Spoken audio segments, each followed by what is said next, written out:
Évangile selon Marc, chapitre 14, passage 3, la trahison de Judas. Judas Iscariote, l'un des 12, alla trouver les grands prêtres pour leur livrer Jésus. Lorsqu'ils l'entendirent, ils se réjouirent et promirent de lui donner de l'argent. Et ils cherchaient une occasion favorable pour le livrer. Réfléchissons à leur message. Dans ce passage de l'Évangile selon Marc, Judas Iscariote, l'un des disciples les plus proches de Jésus, prend la décision de le trahir. Il se rend chez les grands prêtres et leur propose son aide pour livrer Jésus. Sa motivation est clairement définie. Les grands prêtres lui ont promis de l'argent, et Judas commence à chercher un moyen de réaliser son dessein. Cet événement est un témoignage douloureux de la trahison parmi ceux qui furent témoins des miracles et des enseignements de Jésus, et qui ont pourtant décidé de le trahir pour des gains matériels.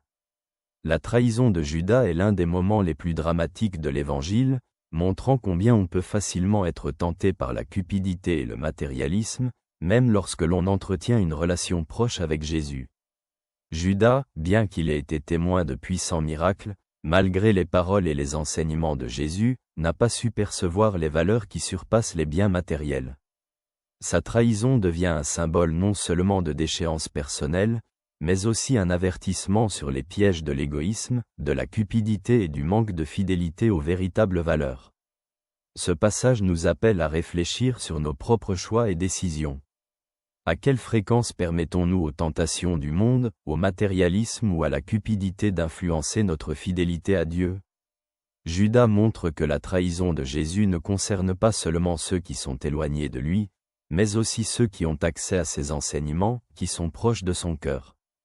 C'est un rappel que la fidélité et la loyauté envers Dieu ne peuvent être conditionnées par des avantages matériels, mais doivent découler d'un amour profond, d'un dévouement et d'une foi pleine et entière en son plan de salut.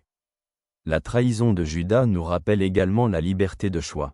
Même en étant proche de Dieu, l'homme peut prendre une décision qui aura des conséquences tragiques. Cela nous appelle à choisir consciemment la loyauté et la fidélité à Dieu, surtout lorsque les tentations pourraient nous éloigner de la voie de la vérité et de l'amour. Que la grâce de Dieu t'accompagne toujours.